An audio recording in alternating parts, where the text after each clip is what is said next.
এটা ক্ষতবাড়ি বাজার। এখানে কিছুটা হাট বসেছে দেখতে পাচ্ছি। সে খুব কৌতূহল নিয়ে দেখছিল, বিশেষ করে ক্যামেরা।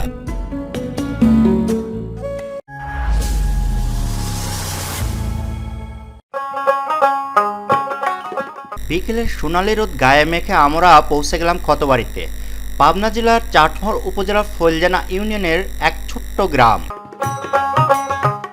এক পাশে শান্ত জলরাশি, পুকুরের জলে ভেসে বেড়ায় বিকেলের আলো, অন্য পাশে জনবসতি, মানুষের হাসি, চায়ের দোকানের আড্ডা, বাচ্চাদের খেলাধুলা।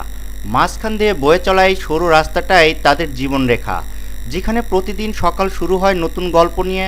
পুকুরের পাশে গ্রামটা নিঃশব্দ ছন্দ, শহরের কোলাহল থেকে অনেক দূরে, কিন্তু হৃদয়ের খুব কাছাকাছি।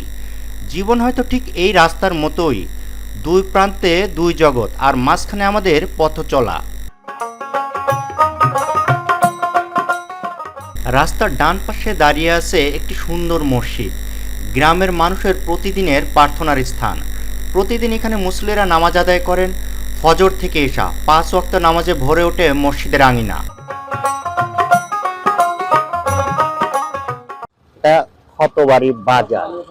এখানে কিছুটা হাট বসেছে দেখতে পাচ্ছি। এখানে একটু দাঁড়াবে। ক্ষতবাড়ি সাইনবোর্ড রয়েছে ওই পাশে।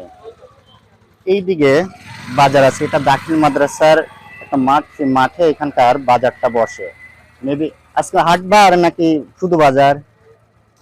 হ্যাঁ, হাট। ও, আজকে এখানকার হাট বাজার, এখানে হাট বসেছে। আমরা একটু হাটের মধ্যে ঢুকবো, দেখি কেমন কি আছে। ধীরে ধীরে হাটের মধ্যে প্রবেশ করলাম। চারিদিকে একরাশ কোলাহল, কিন্তু সেই কোলাহলের মধ্যেও একটা প্রাণের ছোঁয়া। ঠিক তখনই সামনে পেলাম এক কৌতূহলী দর্শক। বয়স হবে 5 বা 6 বছর।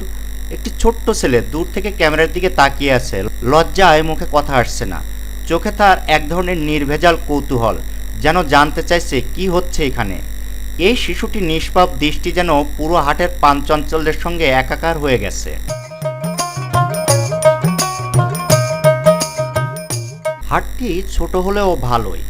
একদিকে সারি সারি শাকসবজির দোকান, লাউ, বেগুন, টমেটো, কাঁচামরিচ, সব কিছুর ভেতরেই আছে মাটির গন্ধ।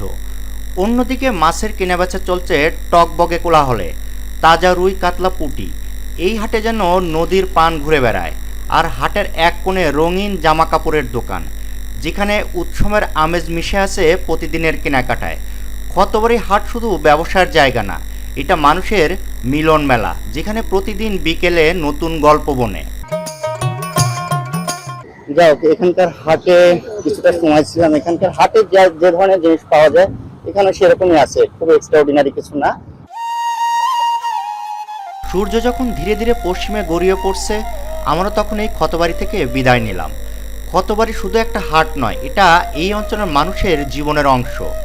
আমরাও রেখে গেলাম আমাদের কিছু মুহূর্ত, কিছু গল্প। পরের কোনো বিকেলে আবার দেখা হবে এই ক্ষতবাড়ির মাটিতে।